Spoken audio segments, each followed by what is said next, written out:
Sony Ericsson Satio, expected fourth quarter 2009.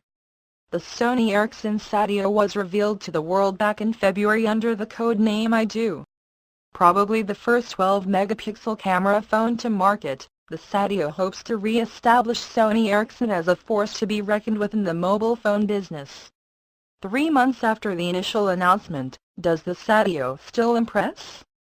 Even though we have to wait until early fourth quarter to see this phone, it will probably be the only 12-megapixel camera phone available.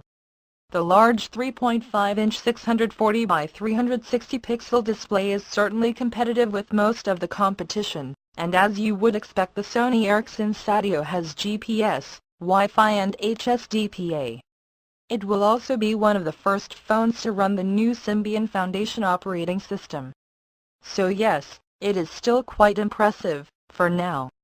The Satio is perhaps the true spiritual successor to the Sony Ericsson P990i, perhaps the last phone where Sony Ericsson really tried to include everything they could think of.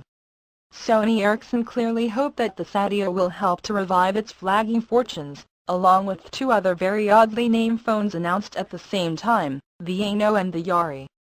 The 12.1-megapixel camera is certainly one of the most interesting things going on here. It has autofocus, a xenon flash, face detection, image stabilization, red eye reduction and geotagging. On paper, a 12.1-megapixel camera sounds very impressive, but in practice the real issue is the camera's optics. If your camera is saddled with poor optics, then adding more megapixels is not going to help. It just makes blurry pictures bigger. We don't know how good the optics on the Satio are, but we do know that this handset's success really depends on getting them right. We mentioned GPS. The Sony Ericsson Satio comes with advanced GPS plus Google Maps and turn-by-turn navigation. The large 3.5-inch touchscreen will be ideal for this type of application, and because the Satio runs Symbian, then it should be possible to load a different mapping application if you need it.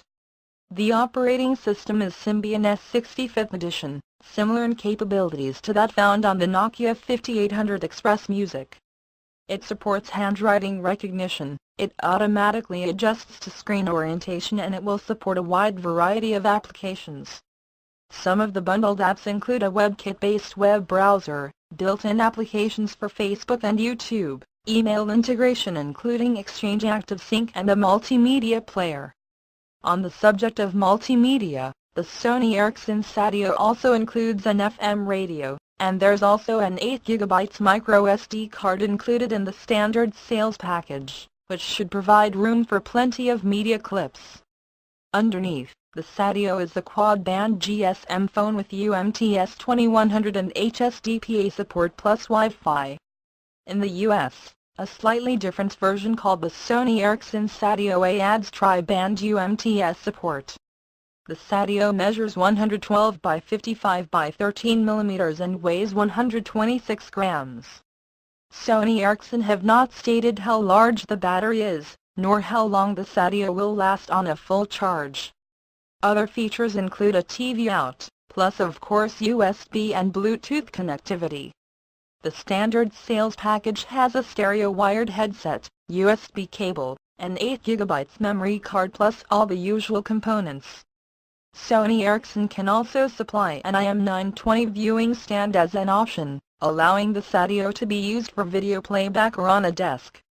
There is no doubt that Sony Ericsson badly need the Satio to succeed.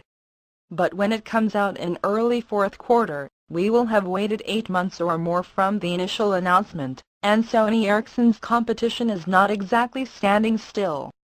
We have no guidance on price at the moment, although we assume that the Satio will not exactly be cheap. 3 color combinations should be available: black, silver and a red Bordeaux color.